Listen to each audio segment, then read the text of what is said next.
আসসালামু আলাইকুম, সবাই কেমন আছেন? আমি আলহামদুলিল্লাহ ভালো আছি।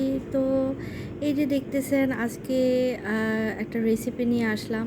আর এটা হচ্ছে আমার মনে হয় অনেকে জানেন যে এটা আজকে কি বানাতে যাচ্ছি। তো এই যে প্রথমেই দেখাচ্ছি ডিম পোচ। আর আজকে আমি ডিম পোচ দিয়েই বানাবো। আর তারপর হচ্ছে তেল নিয়েছি হচ্ছে 2 টেবিল চামচ। আর এটা হচ্ছে টমেটো সিদ্ধ করে আমি ব্লেন্ড করে নিয়েছি। আপনারা চাইলে টমেটো কেচাপ দিয়েও করতে পারেন।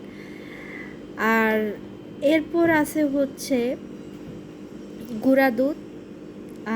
এই গুঁড়া দুধ আছে 2 টেবিল চামচ।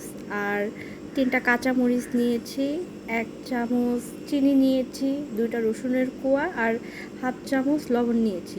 এখন বলবেন যে এগুলো দিয়ে, যারা জানেন না তারা বলবেন যে এগুলো দিয়ে আসলে কী বানাবেন। তো এটা দিয়ে বানাবো হচ্ছে মেয়োনিজ। আমি অনেক দিন ধরে মানে বিভিন্ন ভিডিওতে দেখতেছিলাম যে অনেকে বাসায় মেয়োনিজ বানিয়ে খায়। আর মেয়োনিজ তো রেস্টুরেন্ট ছাড়া রেস্টুরেন্ট ছাড়া খাওয়ার উপায় নেই। এটা খাইতে হলে রেস্টুরেন্টে যেতে হবে।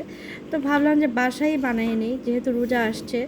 আমার খুবই মেয়োনিজ দিয়ে ইফতার খাইতে ইচ্ছে করতেছিল।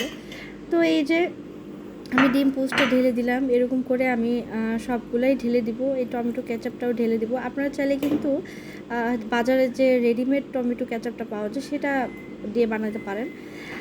আর তারপরে দিব হচ্ছে এই যে এইগুলা হচ্ছে এক এক করে সব দিয়ে দিব।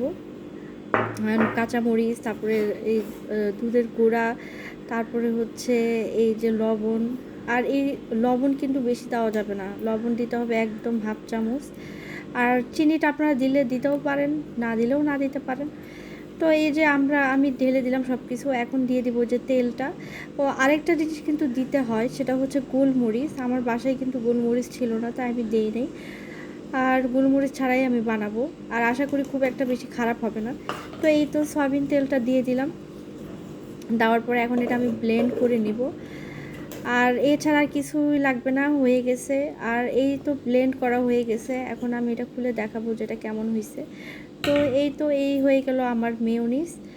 আর এটা এখন আমি বাটিতে সংরক্ষণ করব। আর মেয়োনিজটা আসলে অনেকভাবে বানানো যায়। বেশিরভাগ মানুষই কাঁচা ডিম দিয়ে বানায়, কিন্তু কাঁচা ডিমের গন্ধটা অনেকে সহ্য করতে পারে না, আর আমারও ভালো লাগে না।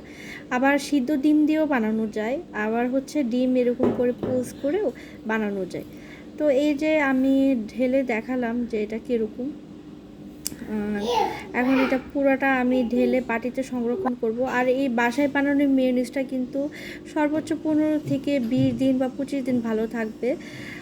আর এই তো আমি অল্প করেই বানালাম। এই ছিল আমার আজকের রেসিপি। সবার কেমন লাগলো? আর সবাই ভালো থাকবেন, আমার জন্য দোয়া করবেন। আল্লাহ হাফেজ।